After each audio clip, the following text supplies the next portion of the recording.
The truth is, when people experience such traumatic stress, it can change the way that we see ourselves, we see the world around us.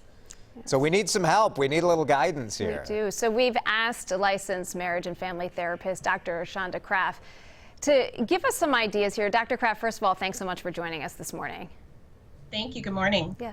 When we're talking about traumatic events, we're not just talking about what's happened over the last week, over the last couple of months. It's a different experience for everybody, but for some people, this has been years and years of trauma. I'd imagine there's no typical response, but what are some responses that might be? Yeah, so Heather, as you said, a trauma is really any event that fundamentally threatens your sense of safety and well-being. It can be a one-time life-threatening event like a tornado or a natural disaster. It can be something that's more chronic, like an illness. There's also a type of trauma called complex trauma, which is actually a trauma that occurs repeatedly, and there are cumulative effects of that over a long period of time, and oftentimes within specific contexts. So the way that stress from a trauma can affect people is really a total sensory experience. It can significantly affect your mental, your physical, your social, your emotional health. It can, challenge your spiritual well-being as well, as you're asking questions about why, does something happen, that seems to be so bad. We know that people can relive an event, they'll dream about it.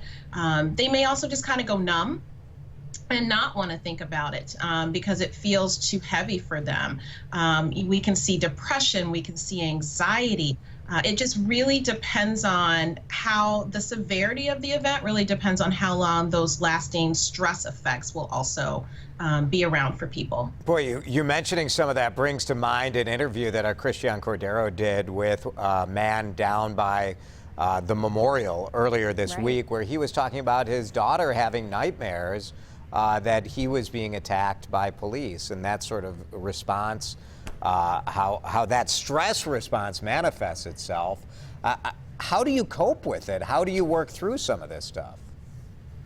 Yeah, well, I think first of all, it's really important to let people feel their feelings. Again, too often we bottle things up, and I heard Dr. Gigi a little bit earlier talking about this as well. When we feel really uncomfortable about something, or we feel like we don't quite know how to explain it, some people just will take it inside. So it's really important to let yourself feel all those feelings, feel that depression, that sadness, that guilt, that anger, but also not isolate yourself. So, share what's going on for you, what you've experienced. Let other people know what you're feeling about it, so that they can also check in on you and make sure that you're doing okay. Given what we've experienced in our community recently, it's also really important to remember that other people have had a shared experience. And so it's also really important to be patient with them and with yourself, because my experience may not be the same as my husband's, as my kids, as my colleagues, and even just trying to figure out how other people are reacting to a shared experience can cause more stress for people. Mm-hmm. Dr. Kraft, in addition to being a dean at St. Cloud State, you're also a mom, a wife, and I know you've been having a lot of conversations with students, with colleagues. Tell us a little bit about what you've been sharing with them. Yeah, well, I've been sharing a lot of tears, honestly, Heather. And I think that it's also very important for me to be able to do that. I think sometimes when you're in a position of authority, whether that's in your family or in your workplace or in your community, there's this sense that being stoic and being strong means not showing emotion. And I'm a human being. And the George Floyd incident has definitely really rattled me.